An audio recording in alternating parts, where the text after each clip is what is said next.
Welcome to my channel of Gill Master Stories. Don't forget to subscribe button and press on the bell icon for more inspiration and mind-blowing stories.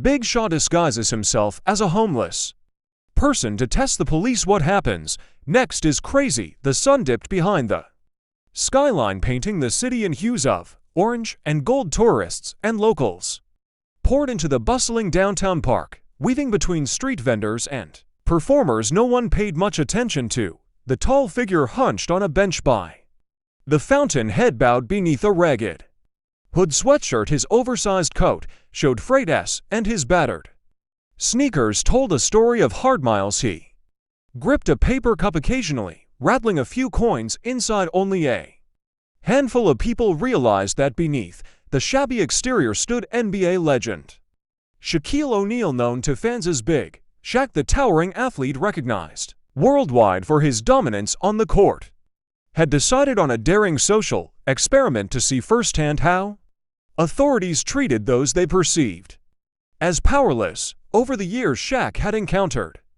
countless stories of profiling and prejudice. Now he wanted to witness it personally, with no illusions or entourage protecting him. He arrived at the park by public bus, stepping onto the pavement unnoticed thanks to the transformation. Under a horn cap, he tucked away his distinctive features.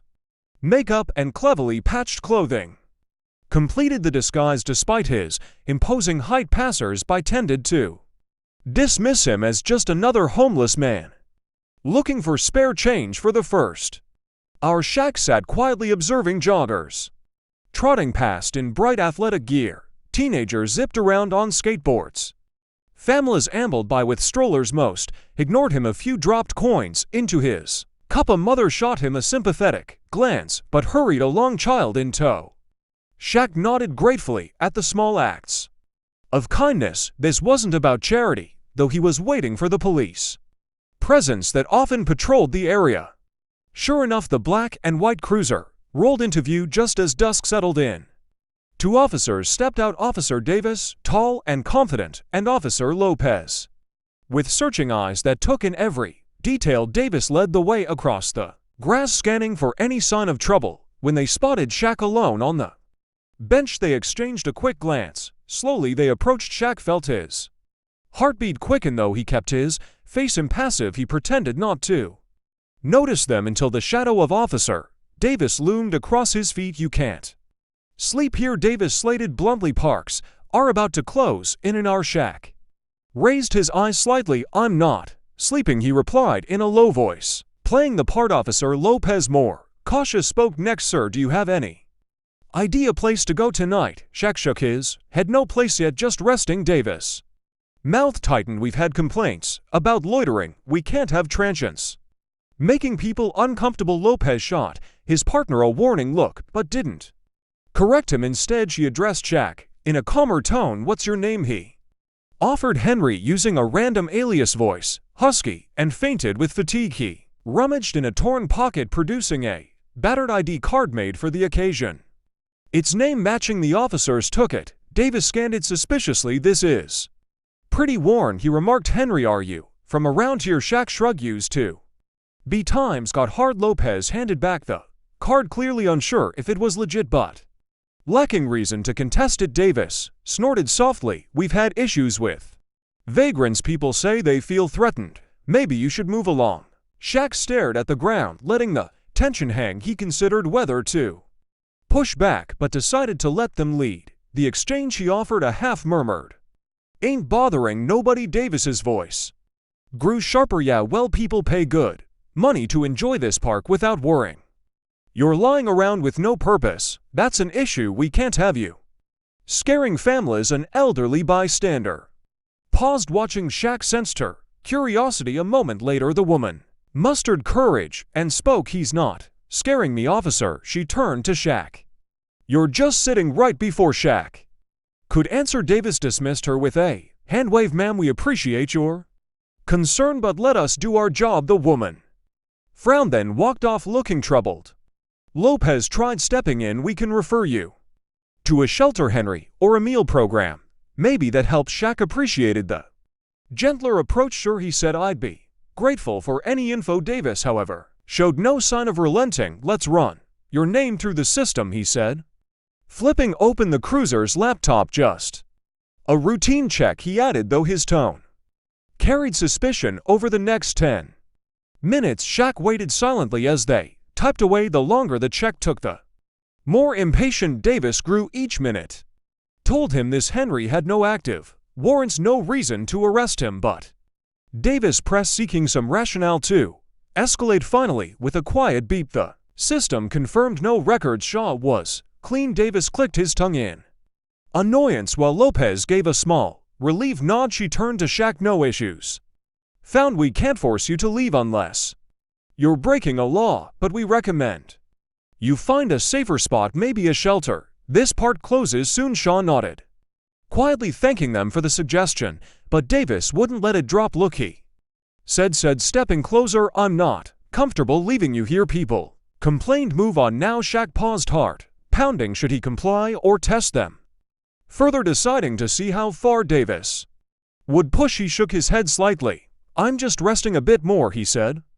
Davis clenched his jaw. "Are you refusing an officer's instruction?" Lopez shot her partner a warning glare. "He's not breaking a law," she murmured. "We have no grounds to. We can't babysit him," Davis retorted, voice rising. "If he won't leave on his own, we might have to remove him." Shaq lifted his gaze, letting a hint of steel show in his eyes. "For what crime?"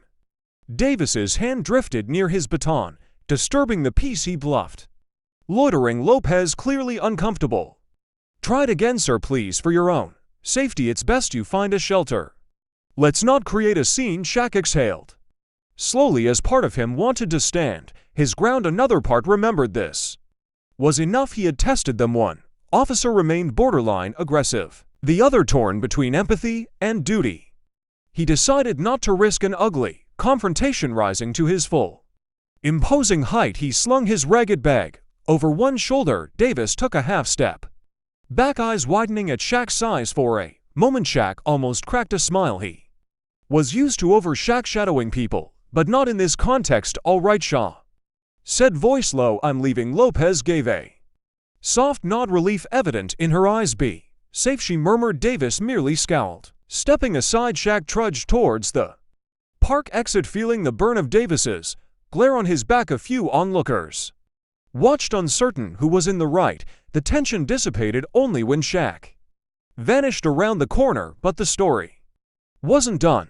Later that night, Shaw took to social media, revealing his experiment. He posted short footage captured from a hidden body cam under his coat. The clip showed how differently Davis and Elper approached him. The younger officer tried to help, the other escalated. The post read testing real attitude, some good, some not. Time for change. Fans and followers erupted. They recognized him as Big Shaw, the beloved star. Many felt outraged at Davis's behavior, praising Lopez for her restraint. In the following days, local news picked up the story. Debate ignited about policing the homeless, the use of intimidation, and the blurred line between safeguarding public spaces and harassing vulnerable people.